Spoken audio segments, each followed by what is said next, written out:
श्री हरतालिका व्रत तीज कथा। श्री परम पावन भूमि कैलाश पर्वत विशाल वट वृक्ष के नीचे भगवान शिव पार्वती सभी गणों सहित बागंबर पर विराजमान थे। बलवान वीरभद्र, भृंगी, श्रृंगी, नंदी आदि आदि अपने पैरों पर सदा शिव के दरबार की शोभा बढ़ा रहे थे।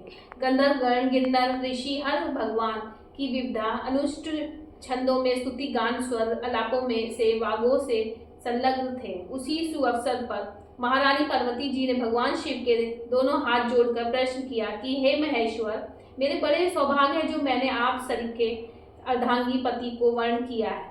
मैं क्या जान सकती हूँ कि मैंने वहाँ कौन सा पुण्य अर्जन किया है?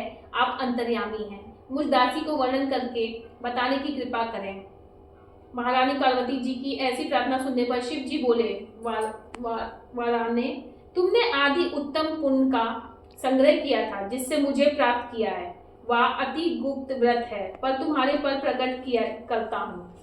वह यह है कि भाद्रपद मास के शुक्ल पक्ष के तीज का व्रत हरतालिका व्रत के नाम से प्रसिद्ध है। यह व्रत जैसे तारांगणों में चंद्रमा, नवग्रहों में सूर्य, वर्णों में ब्राह्मण, देवताओं में गंगा, पुराणों में महाभारत, वेदों में सोम, इंद्रियों में मन, ऐसा यह व्रत श्रेष्ठ है। जो तीज हस्त नक्षत्र युक्त पड़े वह और भी महान पुण्यदायक होती है। ऐसा सुनकर पार्वती जी ने कहा, हे महेश्वर, मैंने कब और कैसे यह तीज व्रत किया था, विस्तार के साथ श्रवण करने की इच्छा है। इतना सुन भगवान शंकर बोले, भाग्यवान उमा, भारत वर्ष के उत्तर में हिमालय श्रेष्ठ पर्वत है, उसके राजा का नाम हिमाचल है। वहाँ तुम भागवती रानी मैना से पैदा हुई थी। तुमने बाल्यकाल से ही मेरी आराधना करना आरंभ कर दिया था। कुछ उम्र बढ़ने पर तुमने हिमालय की दुर्गम गुफाओं में जाकर सहेली सहित मुझे पाने हेतु तप आरंभ किया। तुमने ग्रीष्म ऋतु में बाहर चट्टानों पर आसन लगाकर तप किया। वर्षा ऋतु में बाहर पानी में तप किया। हिम ऋतु में पानी में खड़े होकर मेरे ध्यान में संलग्न रही। इस प्रकार 6 ऋतुओं में तपस्या करने पर भी जब मेरे दर्शन ना मिले तब तुमने उधर मुख होकर केवल वायु सेवन किया। फिर वृक्षों के सूखे पत्ते खाकर इस शरीर को क्षीण किया। ऐसी तपस्या में लीन देखकर महाराज हिमाचल को अति चिंता हुई और तुम्हारे विवाह हेतु चिंता करने लगे। इसी सुअवसर पर महर्षि देव ऋषि नारद जी उपस्थित होते हुए राजा ने अति हर्ष के साथ महाराज का स्वागत पूजन किया और उपस्थित होने का कारण जानने के इच्छुक होते हुए नारद जी ने कहा, राजन, मैं भगवान विष्णु का भेजा आया हूँ। मैं चाहता हूँ कि आपकी सुंदर कन्या को योग वर प्राप्त हो। सो बैकुंठ निवासी शेष शाही भगवान ने आपकी कन्या का वर्ण स्वीकार किया है। क्या आपको स्वीकार है? राजा हिमाचल ने कहा, महाराज, मेरे सौभाग्य है जो मेरी कन्या को विष्णु जी ने स्वीकार किया और मैं अवश्य ही उन्हें अपनी कन्या उमा का वरदान करूंगा। यह सुनिश्चित हो जाने पर नारद जी बैकुंठ पहुंचकर श्री विष्णु भगवान से पार्वती जी के विवाह का पूर्ण होना सुनाया। इधर महाराज हिमाचल ने वन में पहुंचकर पार्वती जी को भगवान विष्णु के विवाह होने का निश्चय हो चुका सुनाया। ऐसा सुनते ही पार्वती जी को महान दुख हुआ और उस दुख से तुम विहल होकर अपनी सखी के पास जा पहुंचकर विलाप करने लगी। तो तुम्हारा विलाप देख सखी ने तुम्हारी इच्छा जानकर कहा, देवी, मैं तुम्हें ऐसी गुफा में तपस्या के लिए ले चलूंगी जहां महाराज हिमाचल चल भी ना पा सकेंगे। ऐसा कह सहेली उमा सहित हिमाचल की गहन गुफा में विलीन हो जाती है।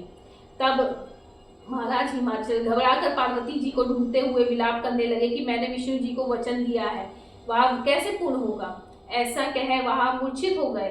तब सभी पूर्ववासियों को साथ लेकर ढूंढने को महाराज ने पदार्पण कर ऐसी चिंता करके कि क्या मेरी कन्या को कोई बाघ खा गया या सर्प ने डस लिया या कोई राक्षस हर कर ले गया। उस समय तुम अपनी सहेली के साथ ही गहन गुफा में पहुंच बिना जल अन्न के मेरे व्रत को आरंभ करके नदी की बालू का लिंग स्थापित कर विविध वन पुष्प फलों से पूजन करने लगी। उसी दिन भाद्र मास की तृतीया शुक्ल पक्ष हस्त नक्षत्र युक्त प्राप्त थी। मेरी पूजन के फल स्वरूप से मेरा सिंहासन हिल उठा तो मैंने तुम्हें दर्शन दिया और तुमसे कहा, देवी, मैं तुम्हारे व्रत और पूजन से अति प्रसन्न हूँ। तुम अपनी कामना का मुझसे वर्णन करो। इतना सुन तुमने लज्जित भाव से प्रार्थना की कि आप अंतर्यामी हैं, मेरे मन की भाव आपसे छुपे नहीं हैं, आपको पति रूप में चाहती हूँ। इतना सुनकर मैंने तुम्हें एवं मस्तु इच्छित पूर्ण वरदान देकर अंतर ध्यान हो गया। इसके बाद तुम्हारे पिता हिमाचल मंत्रियों सहित ढूंढते ढूंढते नदी तट पर मारे शोक के मूर्छित होकर गिर पड़े। उसी समय तुम मैं सहेली के मेरी बालू की मूर्ति विसर्जन करने हेतु नदी तट पर पहुंची। उसी समय तुम्हारे नगर निवासी मंत्रीगण मैं हिमाचल के तुम्हारे दर्शन कर अति प्रसन्नता को प्राप्त हुए और लिपट लिपट कर रोने लगे और बोले, उमा तुम इस भयंकर वन में कैसे चली आई जो अति भयानक है, जहाँ सिंह वाघ जहरीले भयंकर सर्पों का निवास है, जहाँ मनुष्य के प्राण संकट में हो सकते हैं। इससे हे पुत्री, ये इस भयंकर वन को त्याग के अपने ग्रह को निवास प्रस्थान करो। पिता के ऐसे कहने पर तुमने कहा, पिताजी मेरा विवाह तुमने भगवान विष्णु के साथ स्वीकार कर लिया है, इससे मैं इसी वन में रहकर अपने प्राण विसर्जन करूंगी। ऐसा सुनकर महाराज हिमाचल अति दुखी हुए और बोले, प्यारी पुत्री तुम शोक मत करो, मैं तुम्हारा विवाह कदापि भगवान विष्णु के साथ ना करूंगा और तुम्हारा अभिष्ट भी कर वर जो तुम्हें प्राप्त है उन्हीं सदाशिव के साथ करूंगा। तुम पुत्री मेरे पर अति प्रसन्न हो। तब मैं सहेली के साथ नगर में उपस्थित होकर अपनी माता सहेलियों से मिलती भई। कुछ समय बाद शुभ मुहूर्त में तुम्हारा विवाह वेद विधि के साथ महाराज हिमाचल व महारानी मैना ने मेरे साथ कर पूर्ण अर्जन किया। हे सौभाग्यशालिनी, जो सहेली ने तुमको हरण कर हिमाचल की गुफा में रख मेरा तीज व्रत किया, इसी से इस व्रत का नाम हरतालिका पड़ा और यह व्रत सब व्रतों का व्रत राज हुआ। इस प्रकार माता पार्वती ने कहा, प्रभु आपने मेरे मिलने की सुखद कथा सुनाकर मुझे प्रश्न तो किया, पर इस व्रत के करने का विधान व फल मुझे नहीं सुनाया, इसलिए कृपा करके मुझे इसके करने की विधि व पृथक पृथक फल के भी सुनाइए। इतना सुनकर भगवान शिव ने कहा, प्रिय मैं इस व्रत राज का संविधान फल सुना रहा हूँ।